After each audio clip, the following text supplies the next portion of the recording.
你小子这酿酒的本事，好过太多的酿酒师傅，真是军中独一号啊！难怪你在那边会交到那么多的兄弟。只可惜官家孱弱，不够坚毅。若再能挺上1、2年，你定能把西夏给搞得天翻地覆的。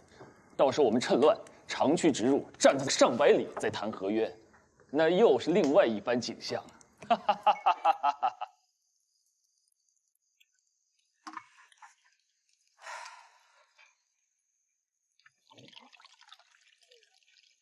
将军也那么认为，袁生确实擅长酿酒。所以此番跟将军交付了所有事情之后，便回东京清风楼了。改日将军若高升回朝，有空来清风楼，袁生再请将军喝上一碗真正的羊羔酒。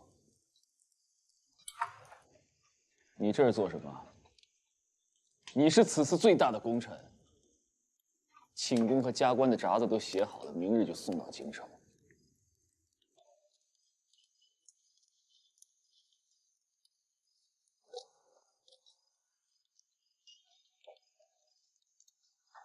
将军，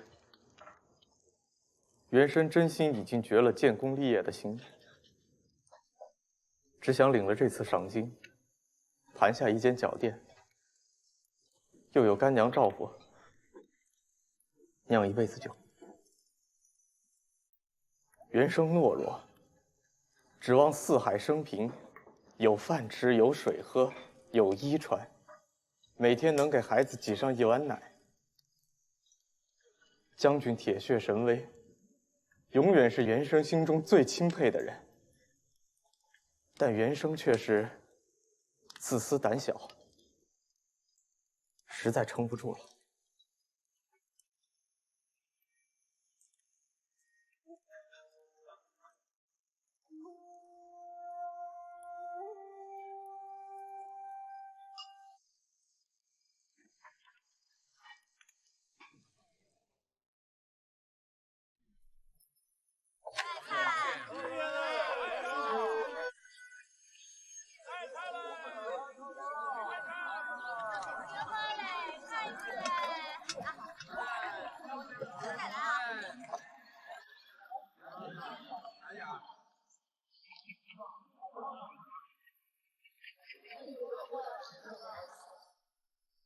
总算是不打仗了。元旦时吃着了盐焗鸡、鱼羹，没有山盐，总觉得味道不对。我还念着何时再去买一块波斯的小毛毯。你这番说话，若是让你夫君听见，定要教训你一顿。富弼对官家如此满足于和谈条件，颇为不满，只觉在与西夏相持2年，或可使得西夏其他首领对元昊越发不满，内起战乱而扶植新人也未可知。可莫提我家那位夫子，恨不能人人都回去一碗糙米、一本圣贤书，清苦度日的时候呢。莫说教训我了，连对我爹他也常常看不惯。喝茶吧。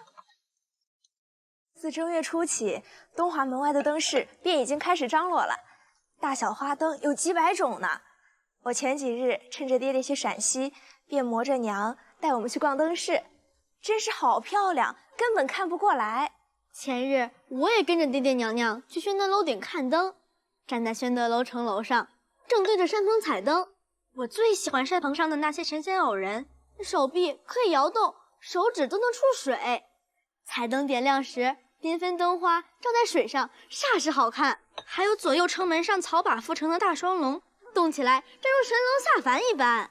我从前也同外祖父同父亲一起在宣德楼顶上看灯，但是今年能够跟着娘亲走进灯饰之中，才知道那是跟远远观望全不一样的呀。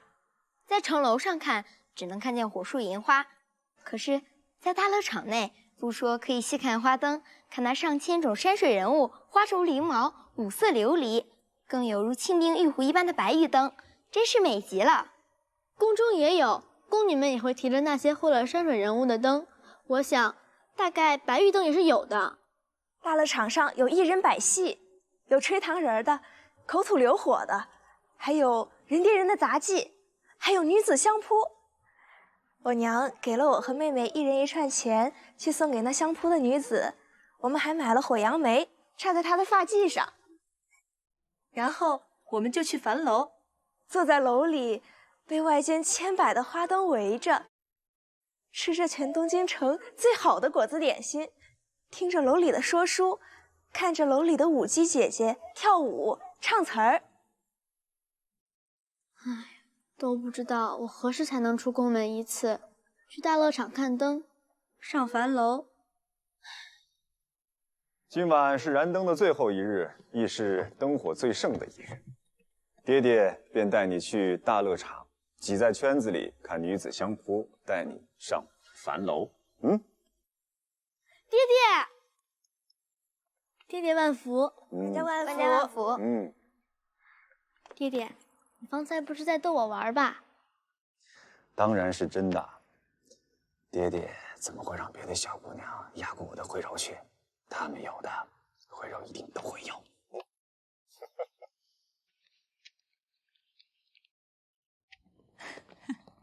娘娘真好看。是啊，娘娘穿寻常百姓的衣服也是真好看。摘掉那些金凤珍珠的大冠子，我倒觉得脑袋轻松了不少。啊，官家，好看。你也有许久未出宫城了吧？官家宠徽柔，要帮她跟别的小女孩攀比，倒叫臣妾白讨了个便宜。也不是专为宠着徽柔。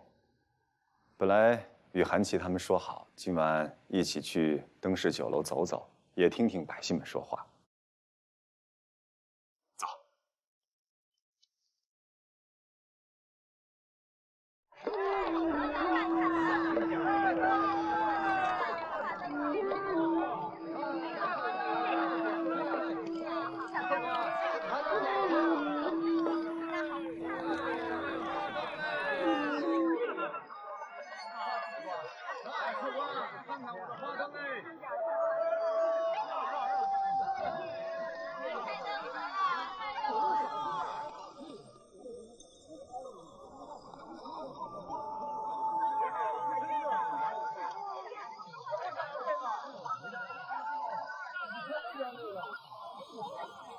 你看看这个，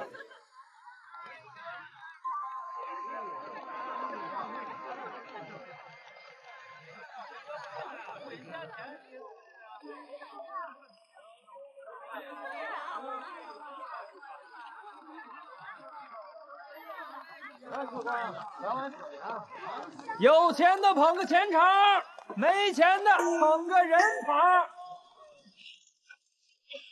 各位朋友，各位乡亲父老，徽柔，感谢大家的捧场。相扑大赛，相扑大赛已经开始了，开始。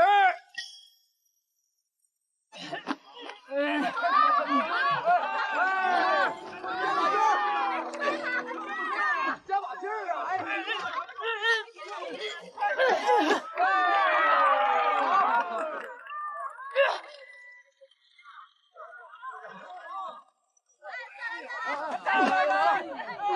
徽柔，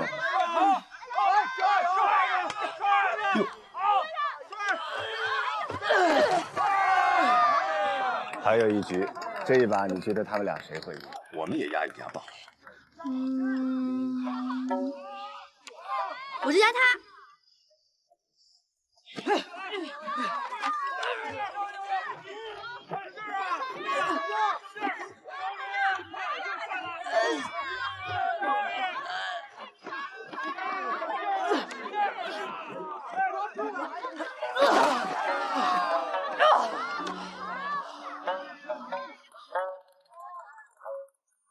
嘿，捧个钱场，各位捧个钱场。哎，谢谢大家，谢谢大家，谢谢各位捧场，谢谢捧场，谢谢，谢谢，哎呦，谢谢各位，谢谢大家，谢谢各位，谢谢各位，谢谢各位啊，谢谢来谢谢谢谢谢谢，谢谢各位，哎，谢谢，哎，谢谢各位。哎，谢谢谢谢。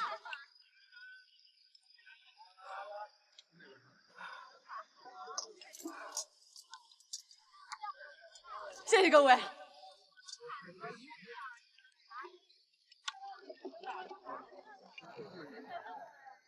这个给你。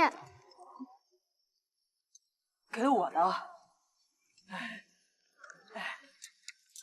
谢谢谢谢谢谢。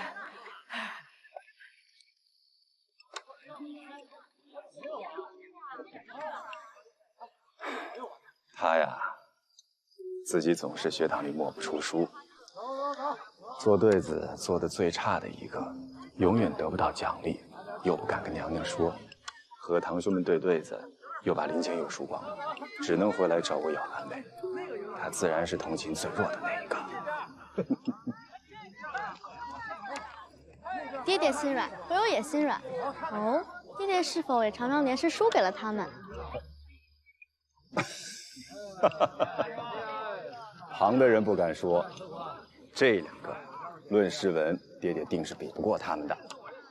所以你以后要多抄多背他们的诗文。嗯。不敢。好，第二场准备好，来，选手上。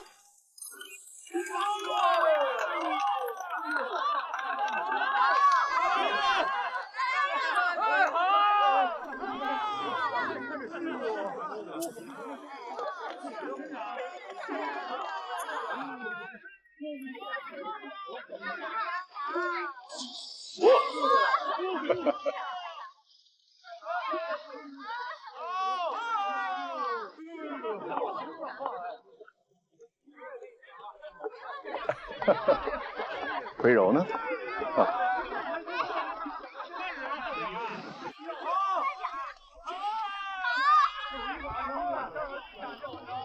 来让一让，让一让，来让一让，来让一让，让一让，来让一让。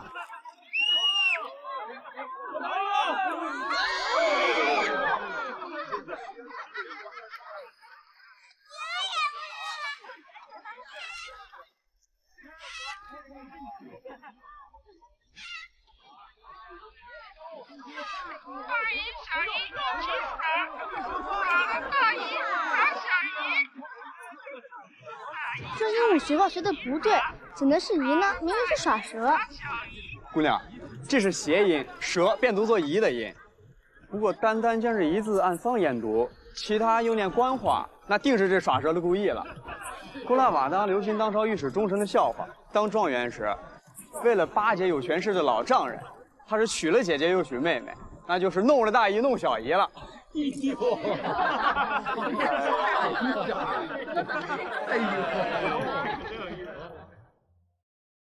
樊楼原主人去世，其子经营不善，连年亏损，已难以为继。欲将关闭酒楼，禁售所有资产地皮还债。樊楼，这不是京城第一楼？我记得辽史都曾提过，每年元旦大朝会后，定要去樊楼吃一顿酒，听书看武，尝遍名吃。正是如此，所以臣才将此事列入正事，请官家亲自斟酌。而且，樊楼新主人要将樊楼资产卖与的豪商，便是这樊楼掌柜从中牵线，很难说这中间没有联手欺瞒东家之事。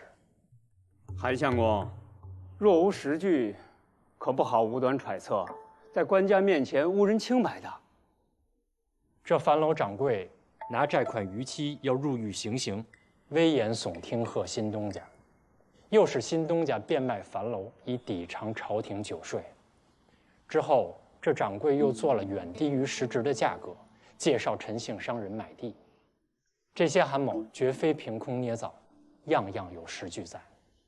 除非贾相公知道关于樊楼典卖什么细节，或者涉及朝廷官员，那就需要拿出实据来，在官家跟前议了。什么细节？我怎会知道此事？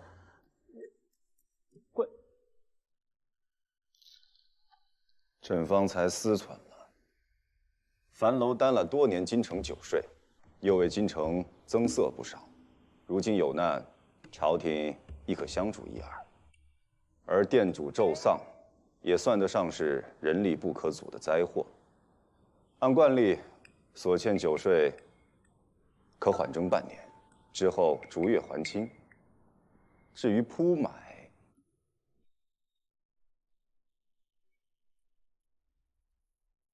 朕会让三司出一份命令，划3000家脚店，明年皆从樊楼买酒。官家英明。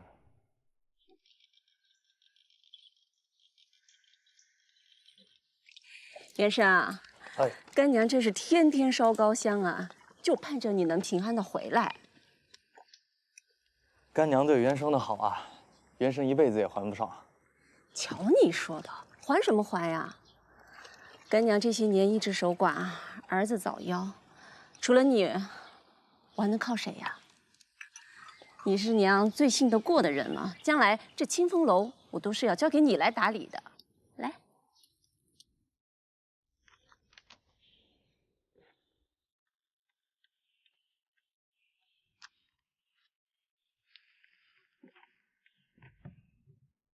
数月前，经略安抚招讨使郑简曾告发现任天章阁代治庆州知州滕宗亮在知靖州时滥用官府钱财，官家曾特派监察御史前往细查。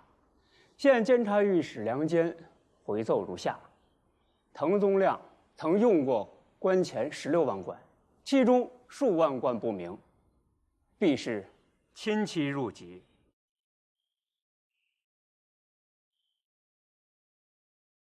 臣相信滕宗亮的人品，此事如非故意诋毁，也是未得真相。范相公可有实据来驳回梁御史的弹劾？我方才听到此事，何能有实据在手啊？方听此事，未做详查便断言，故意诋毁，未得真相。范相公，可对得住公正之名？公正不是做出来给别人看的，公正自在我心。滕宗亮与我是同年进士，相交极深。多年来，他如何为官，我当然清楚。他多年为官有几多家产，我更是清楚。说他为官有其他疏失差错，我不会立即反驳；但说他贪，我当然会立刻反驳。这也是我对官家的赤诚。范相公说的实在是铿锵有力啊，但是如今御史上报的毕竟是有据可查，而范相公就用相交极深来反驳。那么范相公主持的勘察各路朝臣政绩一事，是否只要有朝臣站出来说一句同年进士相交极深，就可以脱罪吗？或者是只要范相公出来担保，就比其他朝臣可信？拟诏：太常博士燕度赴滨州审理御史所奏滕宗亮滥用公用钱，疑为贪污案。滕宗亮暂将所有州府政务移交，赴滨州候查。官家，滕宗亮是能者，他多年任职之力皆百姓安泰，如今西寇方平，合议裁定，便抑制弹劾，将边陲大员停职候查，恐乱军民之心。范仲淹，你勘察官员政绩操守之时，是看确凿实据，还是看有无至交好友拍胸担保？若实据尚有争议，是勘察清楚，还是因此官确有能力，便网开一面？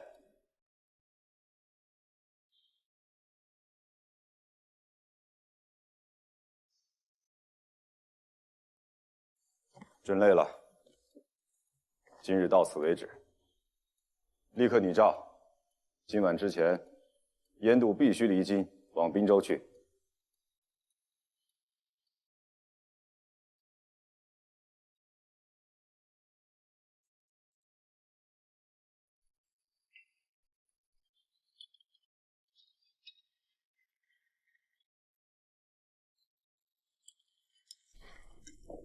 娘子还没出月子呢，又病了，手忙脚乱，正是缺人的时候。你非让我来这儿干嘛呀？他跟前还能缺了干活的人，若是真缺，跟官家说一声，1时3刻便拨过来了。你明明知道，娘子只放心我跟孩子在一块儿，又没生出皇子来，还怕人陷害呀？谁为个丫头冒险呐？想太多了。你找我来合适，没事我就先走了。他算是废了。什么意思？什么废了？昨日医官们会诊，我花了大钱让掌院的私下交了个底。他这个病，就算是好起来也去不了根儿，难再生育，而且半年1年之内不能侍寝，否则怕是要了他的命。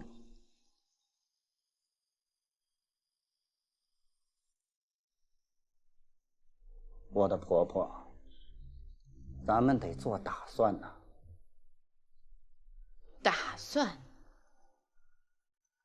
别以为我不知道你那点心思。我的心思就是一辈子富贵风光。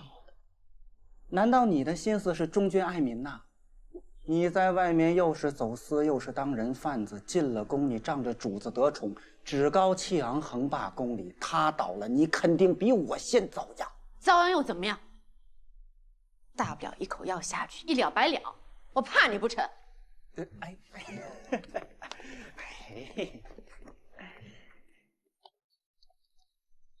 姐姐怎么会怕我呢？我是求姐姐顾念姐姐自己，顾念夏属下。你以为你我想心捧个主子效忠是件容易的事儿？我告诉你，他这份独宠是这么多年这么多女子当中的独一份儿。又不是说让你弄个替了他的，是让你帮他找个能留住官家、伺候官家的。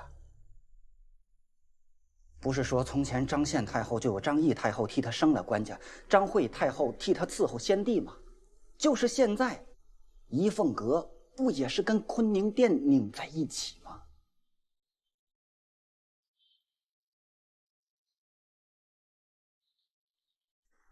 那你也得容我找找。真要找，还得找一个官家瞧得上的，他也容得下的。现在祥鸾阁屋里的哪儿有官家瞧得上的？他就是太毒，官家多看了谁一眼，多同谁说笑几句，立马找个借口撵出去。能留在屋里的，不是粗丑就是蠢笨。我的姐姐，她至少这半年是伺候不了。官家再爱她，没一个顺眼的人悉心服侍暖被窝，你还指望官家日日来给她端茶倒水不成吗？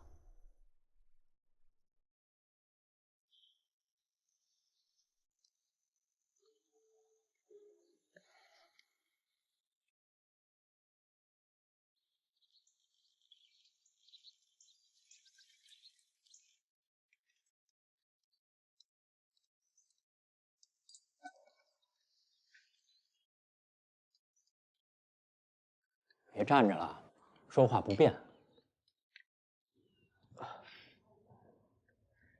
黄德河岸得破，宋夏和议时策动夏境内民变，你都是特大功臣。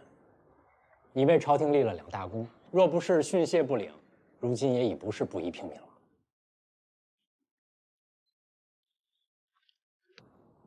我此来是为了樊楼铺买事。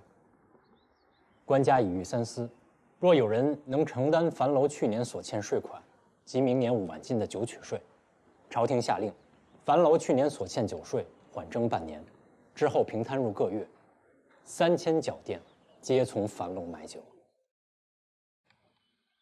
干娘昨日才同我细说此事，樊楼生意并不差，只是有人从中动了手脚，才致如此。樊楼去年1年，几个台柱子、歌姬舞娘，突然一个个的都不做了，接着就是主厨跳槽，再之后呢，1万斤酒曲遭了雨淋没坏，二东家是一窍不通。可是掌柜的是20多年的老人，怎么会突然发生这么多手忙脚乱的事情啊？樊楼的掌柜去年同贾昌朝、贾相公家的老管家做了亲家，那位陈姓商人又同夏怂、夏相公家的几位族兄合作木材买卖。多了我们也不能说了，但是韩相公懂得我们的顾虑。我明白，这也是我特意将此事送到官家跟前面议的最大原因。如今3000脚店指定从樊楼买酒，保证来年酒的销路还在其次，朝廷下令，表明朝廷态度才是关键。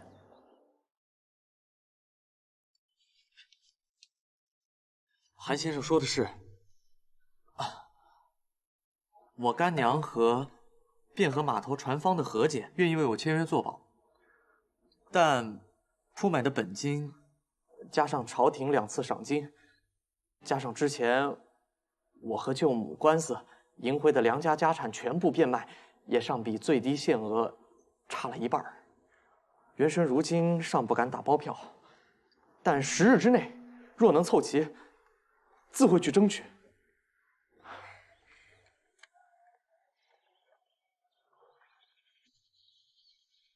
不必通传，带我们去寻西文。好。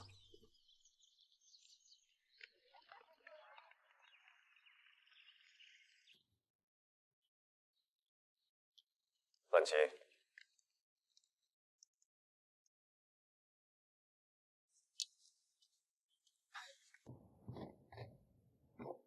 起来吧，我也是一时兴起过来瞧瞧。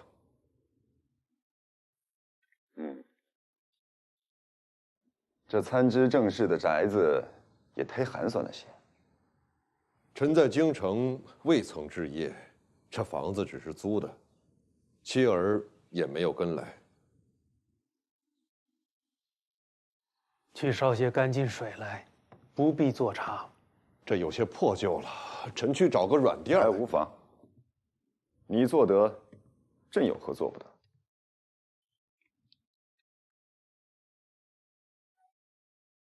希文，知道你穷，我自备了酒菜，但不知这回你竟穷的，一屋之内只剩书籍桌凳，衣物书籍随意堆放在地。官家，臣这就去查，看看户部可否有拖欠范相公俸禄。范钦这是随时准备打包出京。臣此次所担之责，确实需让自己身无挂碍。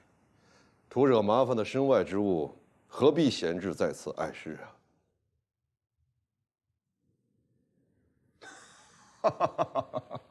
好一个徒惹麻烦的身外之物！可是，自朕至晏先生，乃至大多官员，都治了不少麻烦呢。你如此不恋麻烦，难怪不懂丢不下麻烦的芸芸众生。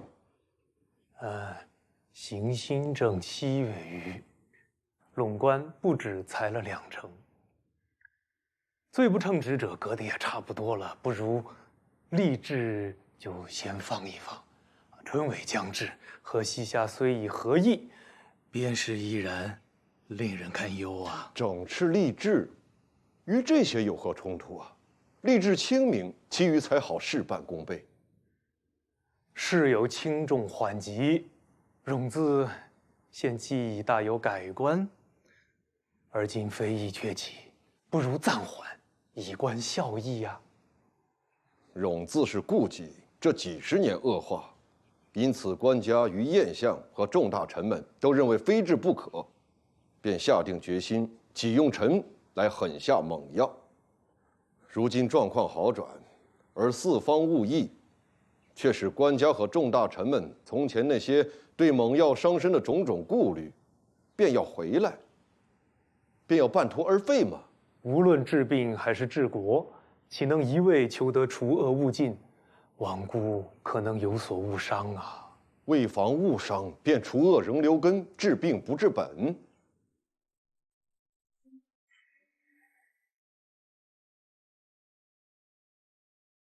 三冗之恶，只是近几十年来刚纪建迟之过吗？这根和本到底在哪儿？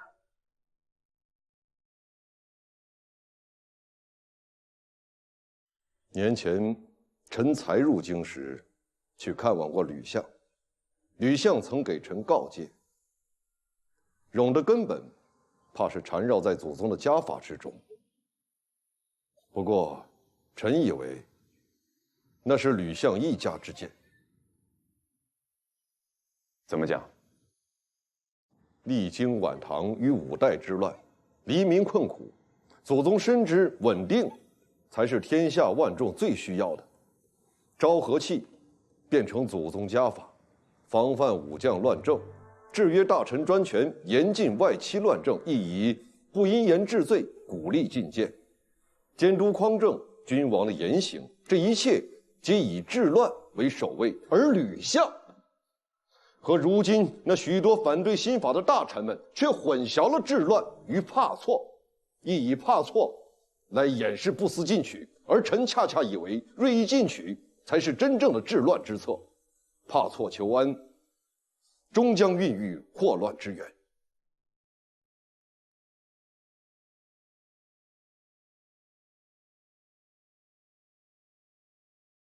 再过半个时辰，便要关闭宫门，朕须得先走了。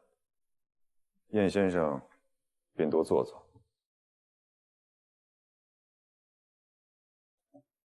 万卿所言，朕亦须好好想一想。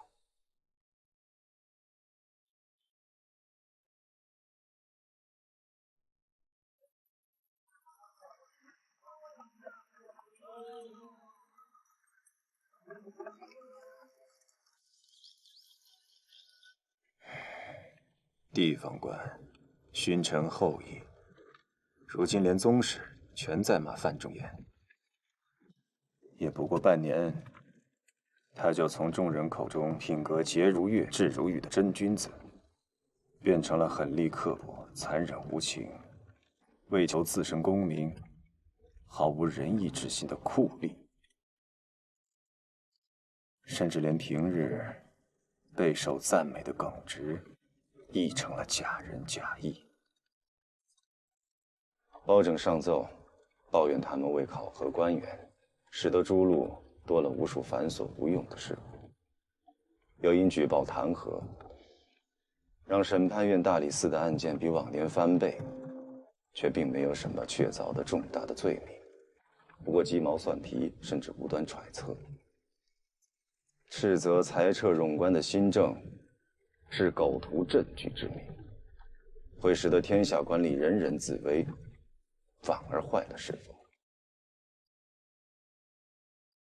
任督之曾命臣查各路官员考绩之事，臣查了3路，因考察官员增了许多繁琐细务，是肯定的。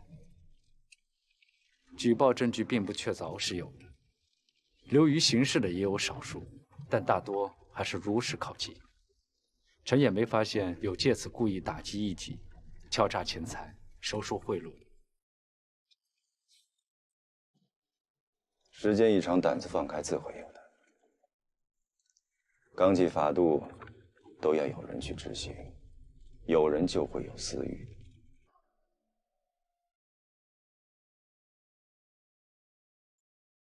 陈荣腐败如何根治？可能根治吗？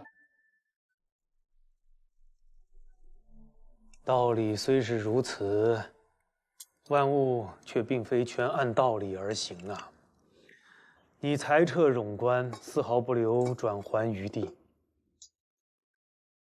而今激起的怨愤越来越多，越来越狂。且不论是所谓庸官、保守老臣，还有和你有所嫌隙的吕相门生，自然还有那些想继续贪下去的权臣，或者也是能臣。所谓滕宗亮贪腐一事，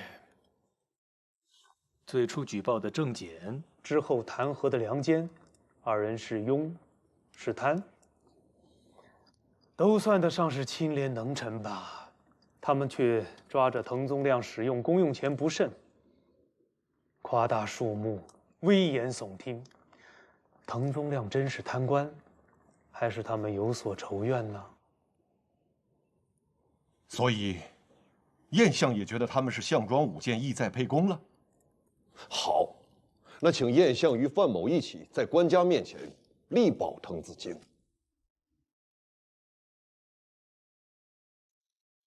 你已经是中枢执政，必然懂些道理。世间固然有黑白是非，但更多的是得失利害。范某愿为执政，便是希望身为执政，能将明黑白辨是非在这朝野之中占了上风。若身为执政，便将是非黑白放在得失利害之后，范某宁不执政。退为一小臣，尚可明辨为是非黑白，利虽弱小，却好过手执权柄，重利益，轻道义。得失利害并不止你一人荣辱进退。你是执政，你的言行便是执政的方向，你的进退更系着新政的成败。范某言行若有失当之处，晏相尽可批评。你一手铁面无私，裁撤冗官毫不留情，不给人留有余地。今日却空口无凭，替滕宗亮说情。众人看来，你是坦荡啊，还是借着裁撤之名党同伐异？我裁撤冗官，凭的是拿到手的考绩。若考绩不实，我因此错判，自可拿出真实的考绩来驳回。我力保滕宗亮，那是因为所谓他滥用公用钱之时，他知荆州，我知庆州。这公用钱用在了哪里，我当然知道。你知道，你确信，可众人是否知道？官家是否确信？他上司举报，御史核实，众人或将信将疑。此时你贸然作保，你不是普通驿官呀，范希文，你是掌握无数官员处置权力的执政。你如此作为，看在众人眼中，难免担忧，你借着整顿吏治，袒护朋党，打击异己，一手遮天呐。看在众人眼里，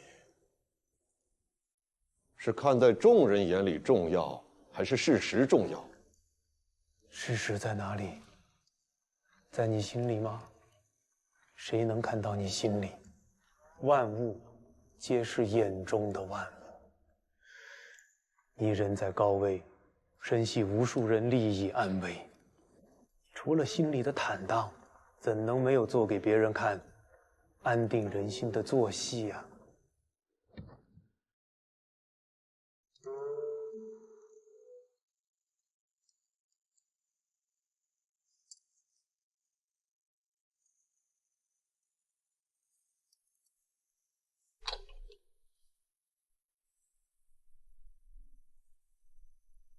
我做不到。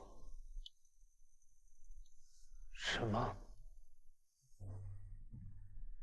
我做不到为了给人看的公平，而隐藏真正的事实。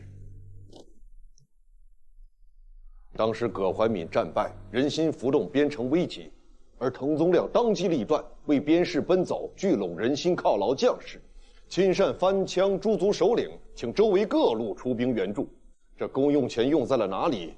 范某再清楚不过。若明知事实而不言，却任由有人为一己之私恣意冤枉他人，将白抹黑，把功臣变罪臣，那是欺君。我会尽力为我所知之事寻找人证物证，就算找不齐全，也要将我所知尽数上奏。范某适不适合做执政，官家才是判定之人。如若官家觉得范仲淹所作所为，其实于国于民于君有害无益，那范某可贬，可诛，可斩。但我既为执政，除公平对错之外，再无他想。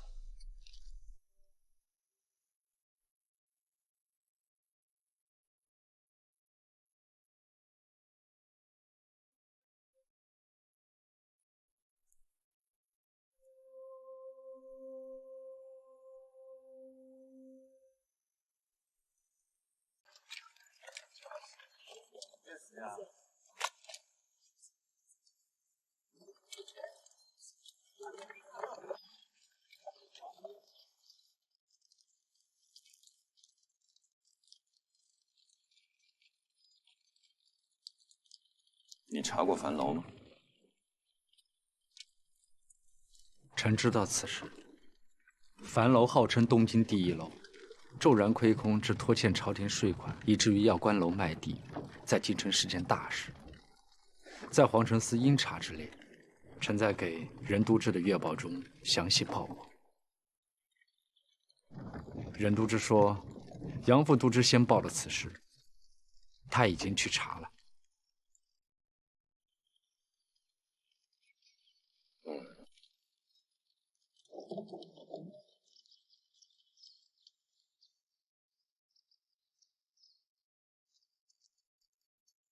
官家，换布撵了。樊楼的事，你去查清楚那个勾连樊楼掌柜，要以低价收购樊楼的商人底细。是。也去查查，什么人会接手樊楼。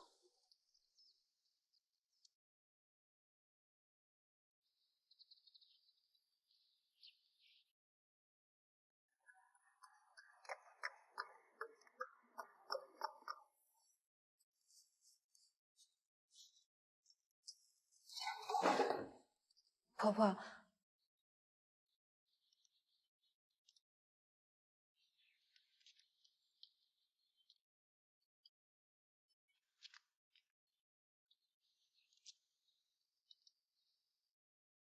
怎么也不请我吃盏茶吗？婆婆恕罪，蓝条一个做粗活的，不曾想还能有机会伺候婆婆吃茶，有些受宠若惊，手忙脚乱了。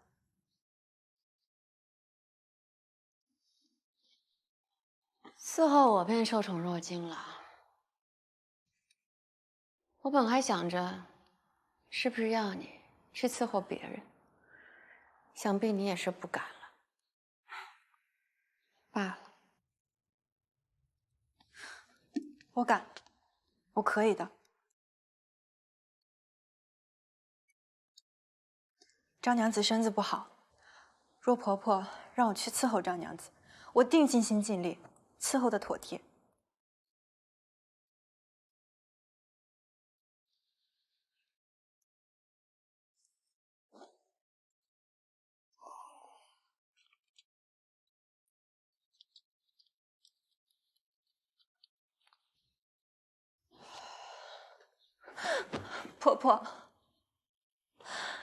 婆婆是让我代替张娘子伺候官家。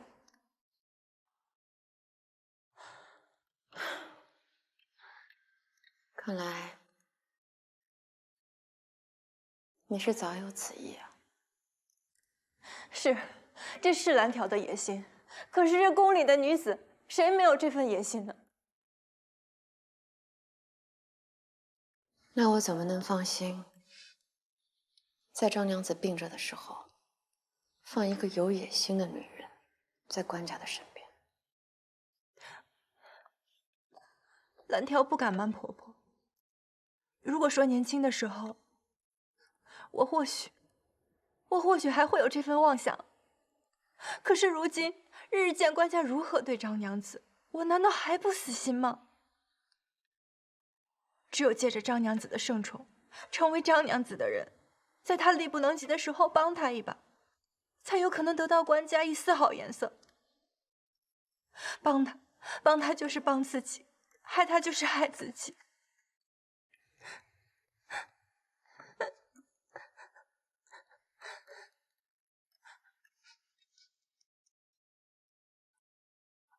但愿日后你都能记得方才这番话。知道。千万别害人，害己。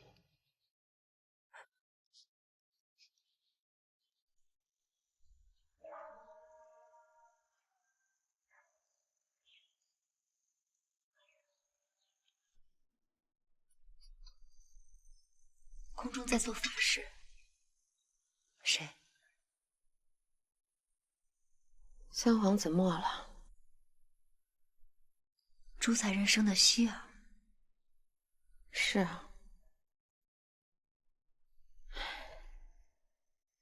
下个月就是他2岁生日，本来官家还打算给朱才人敬位，谁知啊，受了风寒起了热，2日便没了。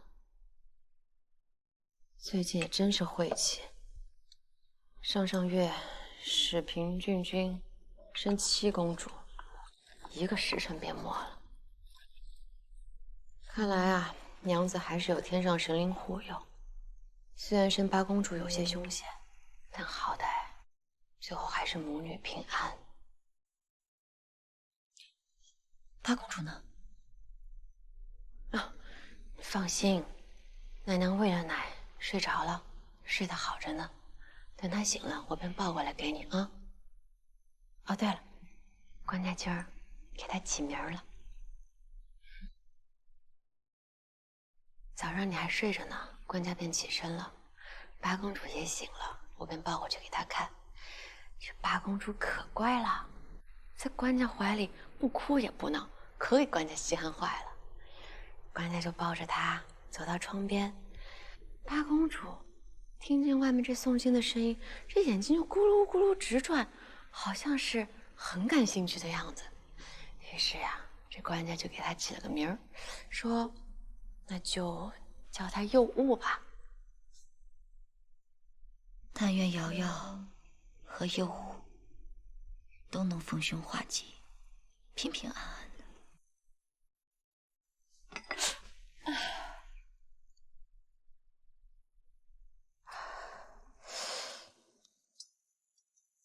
我最近总是觉得没劲儿，这都快出月子了，一下床就心慌，1天12个时辰，醒着的时候还不到2个时辰。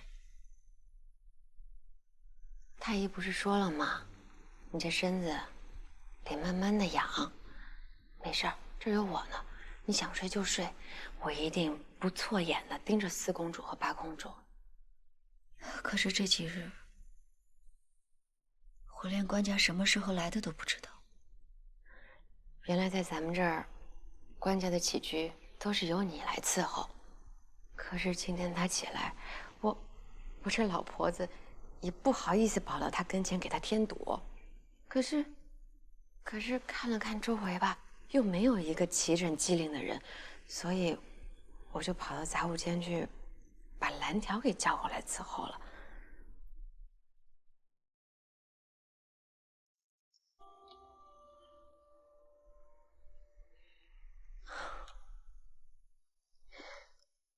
娘子，你这病得好好养着。可官家惦记你，天天要过来看你。若是没有一个伺候的妥帖的，你又支持不住睡着了，官家多半就走了。除了回福宁殿，十有八九就是去了一凤阁。我琢磨着，咱们要不要找一个长得好的又聪明机灵的小婆婆？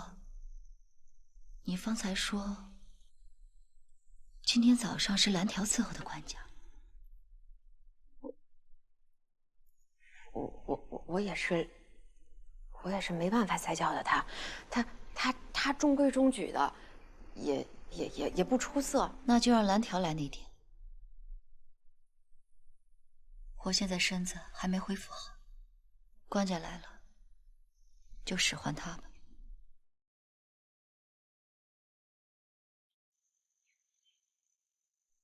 啊。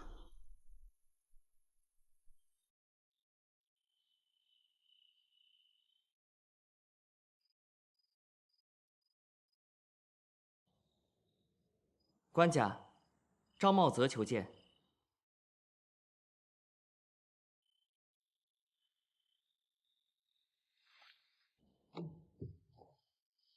过来吧。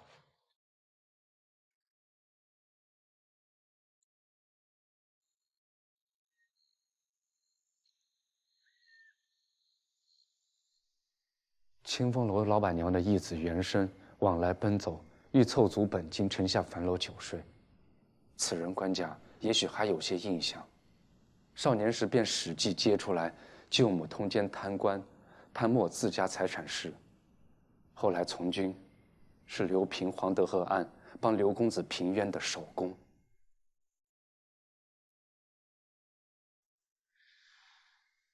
有件事，臣一直未禀明官家，并非是故意欺瞒。原生姓梁，是当年梁家的孩子。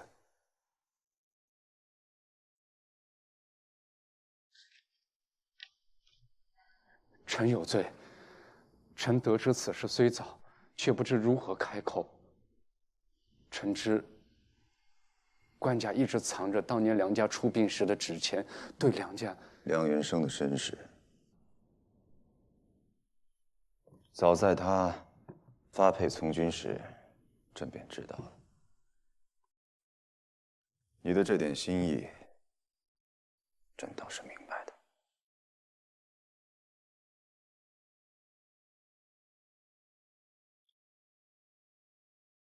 这么多年了，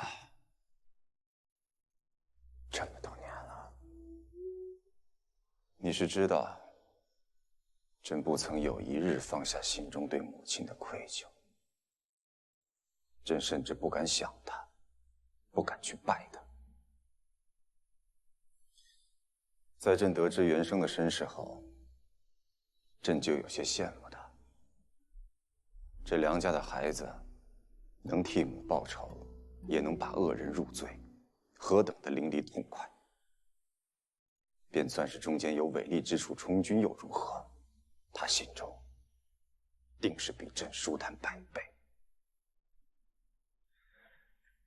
官家不是为自己，官家身上的担子太重。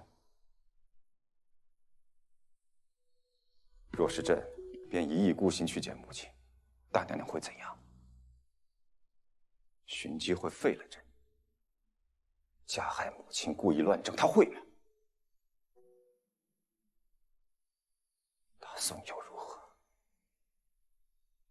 百姓又如何？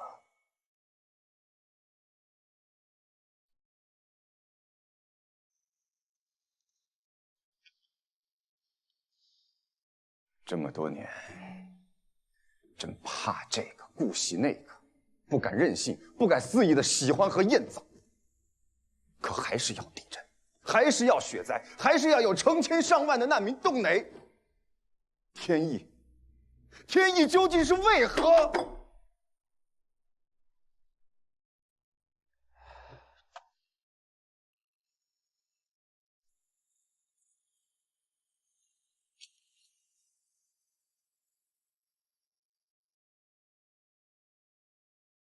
你可知道，叔父病重时拉着朕的手说：“今年皇子公主连上，怕是朕未能对母尽孝的缘故。他说当年他冒死告知朕，生母所在，生母患病，为让朕全孝道，叫声娘，服侍汤药。可朕没有去。之后依然对大娘娘百依百从，连生母过世都假装不知。管家，管家，臣议论亲王自恃万死，但是臣必须得直言。管家是知道的，八大王最是憎恨张献太后。他以前告密，便未必没有私心，如今提起，怕是更多出于私愤。他说，晏先生当年明知实情，却在生母的神道碑上不肯点名，是谄媚大娘娘的小人。如今朕却以他为相，是寒了母亲之心，招得天怒。晏相公，当年数度因忤逆太后意思被贬，八大王久病，且晚年沉迷占卜星象，怕是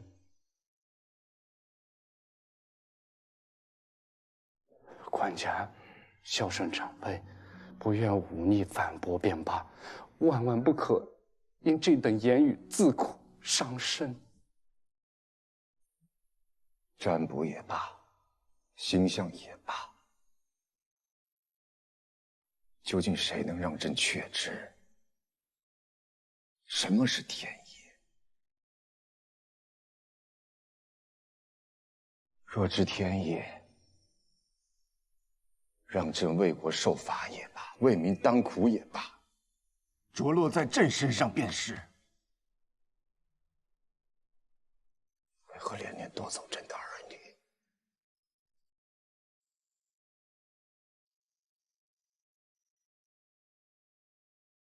可是谁能告诉朕，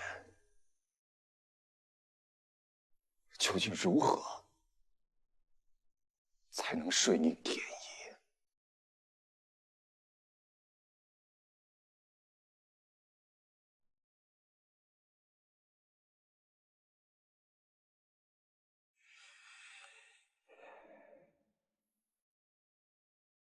你们一人提着一盏防风的灯，路上小心着照看好公主。娘娘，你为什么不跟我一起去看爹爹？因为徽柔单跟爹爹在一起的时候，好像更会任性撒娇哄爹爹开心。娘娘好像是不太会哄人开心。梁元生在刘平案中立了首功，朕记得给了他不少封赏。后来呢？后来他跟随韩相公往陕西，韩相公调任，将他推荐给嫡亲将军，深入西夏1年，又是策动西夏民变的首功。可是不知道为何，他只领了赏金，推去了官职，许是真心想从商吧。那个陈姓商人和原来樊楼掌柜呢？确实跟贾相公有联络，不过很隐蔽，是通过贾相公家的管家。跟夏宋也有关系。贾相公以此入力的10据臣已经拿到，夏书相那边臣还在查，有了线索，但未有实据。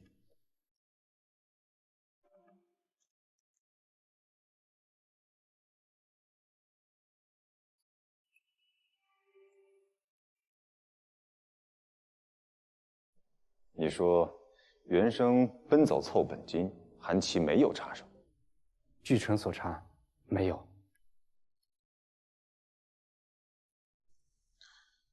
袁生还差多少本金？你从内库取了，以你名义投入樊楼。记住，不要说是借给他，一定要投入资金进去，收取分利。他不会愿意，但是以你内东门和皇城司的身份，他也不敢不答应。官家想得周全，若好端端的借给他一大笔钱，难免他会心生疑惑。人人皆道内臣贪财，欲置资产，这便十分说得通了。乘皇城司的身份投了钱在樊楼，旁人便更不敢心怀鬼胎。官家一石多鸟，实在高明。天行有常，不为尧存，不为桀亡。因之以治则吉，因之以乱则凶。皇城司的弟兄们报上来的还有件事，臣觉得当报给官家。什么？修水洛城。韩相公让停，他离任回京，继任了镇京略车知事修。水洛城若能修成，自是大大有利于边疆防卫。但是，当地藩部混杂，情势乱得很，却也不易修。韩琦和郑简两位耿直能臣，义正言辞打着为国名义的争论，我看也未必全是为国。两位大臣或有利益之争，但边将刘祜却真将此事做成了。刘祜小小边将，能做成韩琦、郑简做不成的难事？刘祜才华能耐虽赶不上两位大臣，但他常驻当地，既熟地势，又通民情，加上藩部已同意献地，刘祜便坚持要将水洛城修筑下去。那自是该修筑下去。可是之前韩相公已下令停修，镇京略的职分，照律例也不能推翻韩相公的政令。查清楚。若是刘祜真能使藩部同意献地，朕自可追一封诏书。前日，知魏州尹朱之州令狄青将军将兵水洛城，以不遵韩相公军令的罪名，把刘将军抓了下狱了。什么？让狄青将兵抓人？哈！之前不抓，如今刘祜使得藩部同意献地，倒是去抓。这尹朱竟是如此的嫉贤妒能。不，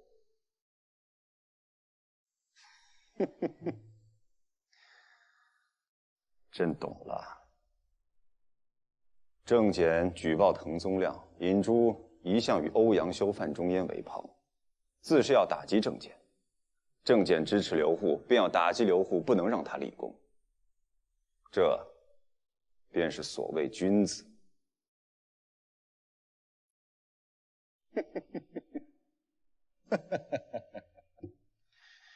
滕宗亮与刘祜都是为国为民，行事却违律例，双方君子之交一直在朝中对立。如今，一个在滨州下狱，一个要押解入京，何等的公平合理！爹爹，你在书房吗？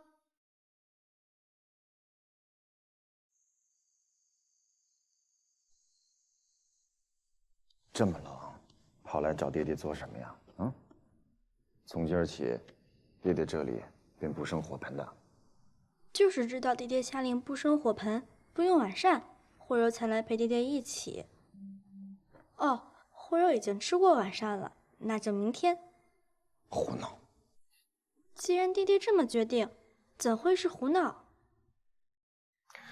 爹爹有爹爹的责任，你是小姑娘，我是官家长女，大宋公主，爹爹的责任，慧柔分担一小小点也是应当的。爹爹，我背下来一篇好长好长好长的文章，背了2整天，终于背下来了，所以要来向爹爹讨赏。好长的文章，什么文章？慧柔居然可以主动去背文章了？不信。这个不同，我一看就觉得好有道理。什么？天行有常，不为尧存，不为桀亡。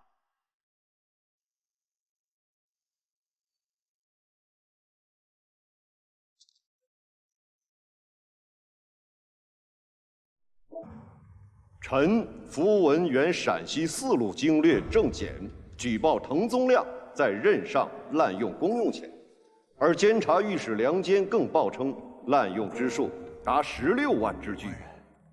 若非宗亮乃中焉深知深信之人，而庆州、惠州边事中焉亦属，定将深感震惊愤怒，请官家严惩此贪赃之徒。然中焉收支边城军费开销，支配用度。爹爹，爹爹，我都背对了吗？你怎么想到去背荀子的文章了？宫内的老师也都不讲荀子的。爹爹说过，尧圣君做万人之上的国君。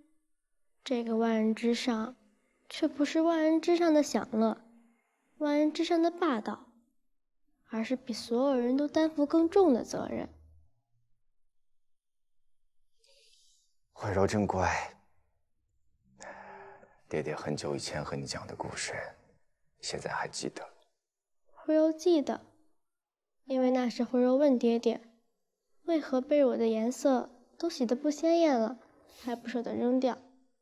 爹爹富有天下，为何还这么节省？爹爹便给慧柔讲了尧圣君。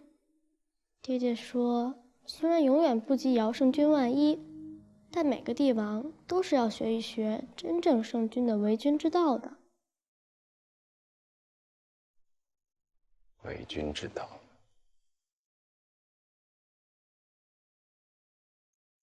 为君之道。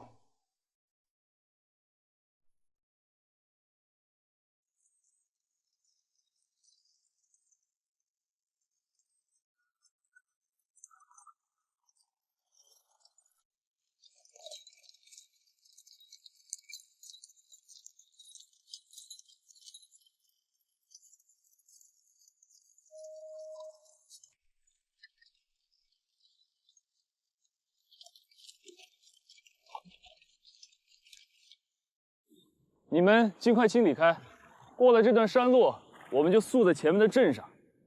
是，你们都过来，把东西清开，快点！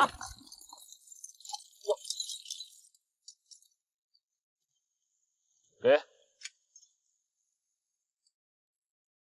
多谢狄将军一路优待。狄将军，你是整个西境我刘某最服气的战将。我今日想得狄将军一句真心话：水洛城该不该修？它是不是军事要塞？我刘某殚精竭智取下水洛城之地，联合藩部，是不是有益于国？而人人都如你一般自作主张，不遵军令，如何治军？敢问狄将军，若在战场上，上司在后方发令，可这令是根据错误信息而判。你身在战场，察知情形已变，若按这军令，则会错失良机，损兵折将，误国伤民。那这令你是遵还是不遵？更何况水洛城一事，我到底有没有违反军令？我自己甚是糊涂啊。是，韩相公任经略之时，是说禁止修城，可那时好水川兵败，军心溃散，藩部不服。等到情形有了转机，可韩相公已负他任司路都总管，兼安抚使郑简巡视至此，我极力劝说。郑简多方考察之后，也应允修城。这就是你装糊涂了。郑简已经不在领魏州市，你的顶头上司是知魏州的尹朱之州，郑安抚使已经离职，还越权干预旁人的辖区事务，以一将士兵助你修城，这就是蔑视尹之州。刘将军，你并非第一日为官，别说你真的不懂。无论哪位上司，谁许我修成，谁就是好上司。我刘某身家性命都可赋予他，但请将军尽力游说，无论哪位大臣，万不可放弃水洛城。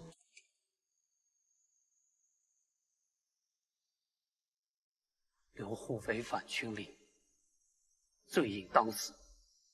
可是水洛城无罪，水洛城中汉胡番百姓无罪，求斩刘户，而继续修城。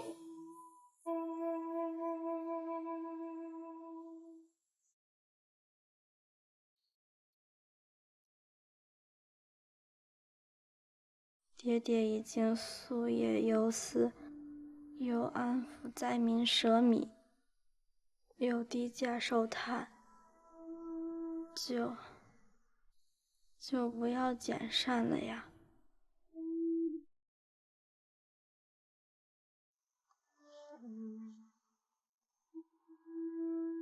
惠柔袋子里有点心，爹爹好歹吃一点，就一点。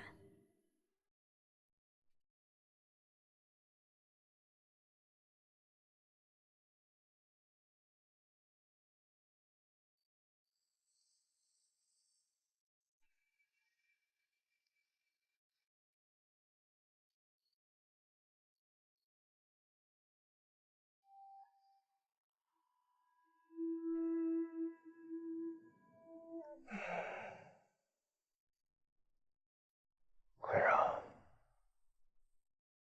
爹爹告诉你个秘密，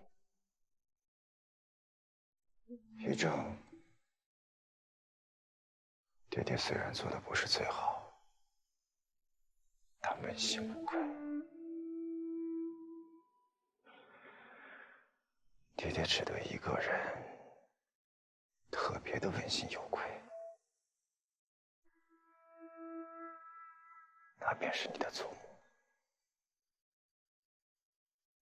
每一次天灾罪劫，其实爹爹都是在向他忏悔。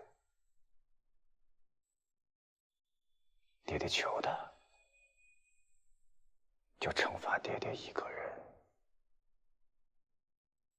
不要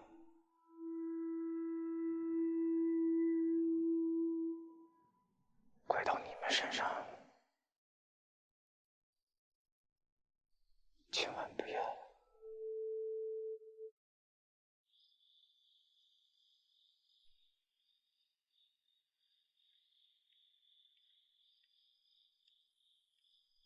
夫君，还不歇息吗？若还要熬着，玉壶去煮些夜宵来。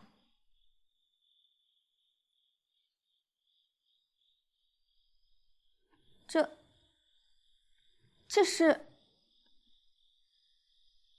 是知谏院欧阳修私见的奏章中所摘。他说台官全是庸官，无一人称职。说御史台官员无才，近来尤为严重。他为何不直接指着我的鼻子骂我无能，倒也痛快些？夫君出身贫寒，自幼全靠自己苦读上进，19岁便金榜题名，是圣上钦点的状元郎，怎会无才无能？依我看，他便是嫉妒，嫉妒与夫君同年，名次却在夫君之后。他不是嫉妒，他就是鄙视我。他看不起我的出身，看不起我的文采。我知道，他欧阳大学士是文坛领袖，与他同年考试，我从未奢望过状元，官家却钦点了我。我知道我的才学不能服众，跪奏官家，这便测了我恰巧之前做过，官家却说他欣赏的正是文章的风骨。爹爹便是因此看重夫君。我记得爹爹说过，才华文采还在其次，难得诚实君子啊。可至此，欧阳修他们便疑我攀附吕相国而早得仕提，看不起我的文采，我认了；怀疑我的人品，我只盼清者自清。可是你姐姐去世，我痛不欲生，我只不忍拒绝岳父。欧阳修竟因此讥讽我，作诗嘲笑我，不求钱，甚至让官家和公主亲眼看见、亲耳听见，使得我成了全东京城的笑料。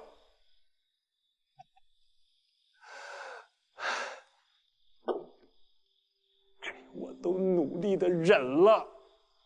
可是他连我的本职都要攻击。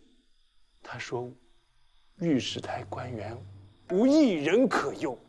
他说近年尤甚，近年尤甚啊！欧阳修啊，欧阳修，你实在是欺人太甚了。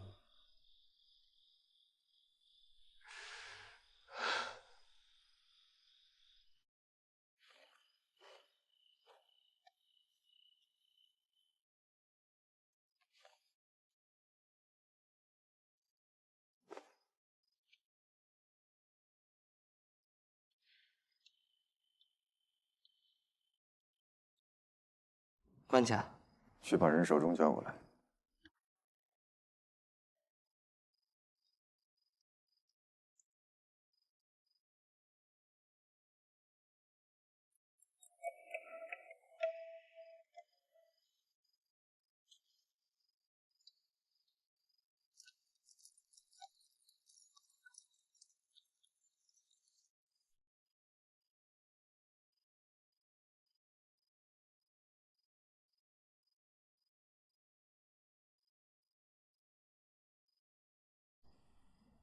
燕相是修的作诗，对修有知遇之恩。学生本不该如此造次。欧阳学士乃天子门生，本相不敢以作诗自诩，同殿为臣而已。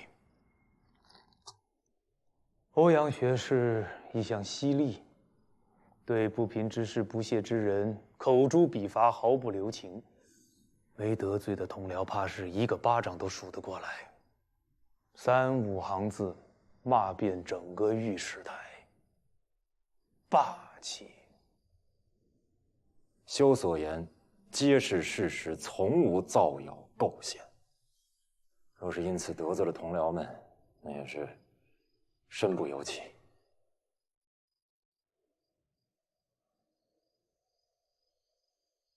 你弹劾御史台无一人可称，究竟是否事实，便要看你将这可称的尺度放在何处。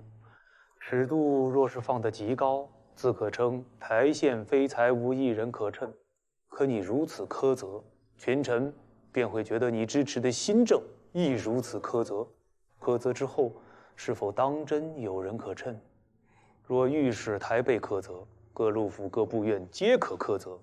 戍边将帅不敌元昊，无一人可称；治河官吏难易水患，无一人可称；司天监不能预测雪灾，无一人可称。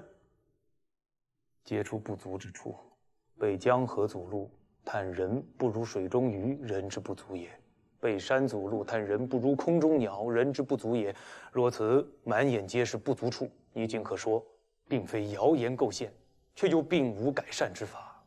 谏院皆御史台不足，御史台便对边将吹毛求疵。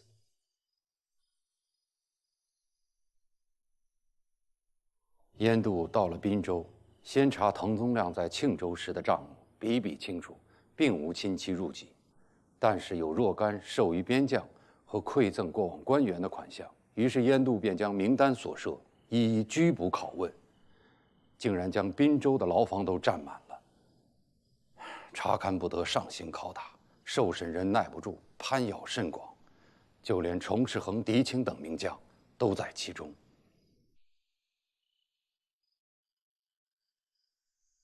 燕相点出了关键，是修得罪了整个御史台，他们怀恨在心啊。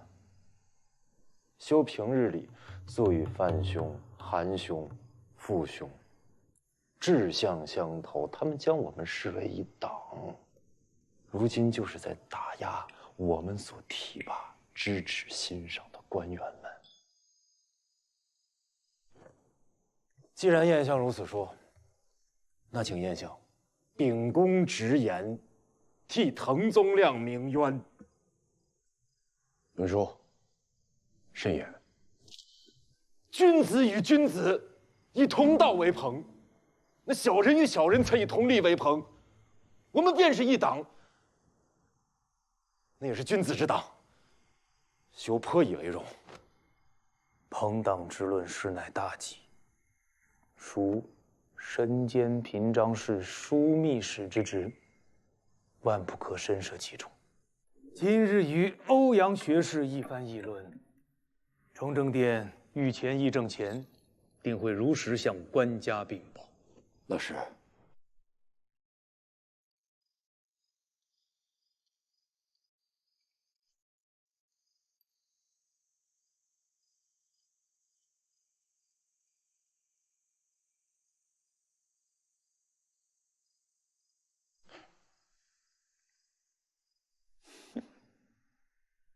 可见，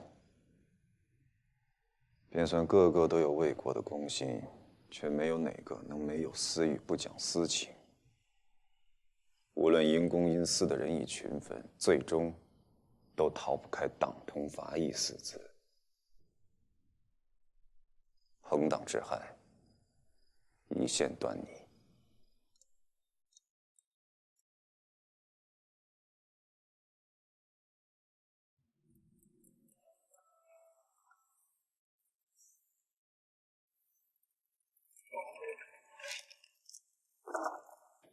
您是先生，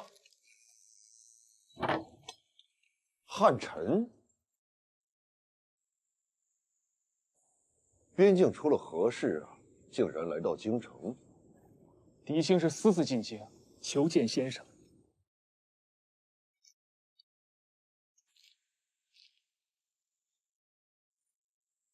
燕督察公用钱案，牵扯到你，难道？他倒不敢上门来拘我，不过先生放心，狄青倒不是逃犯，亦不至于没出息的为了替自己伸冤，不眠不休2日2夜，私自进京。那你这是？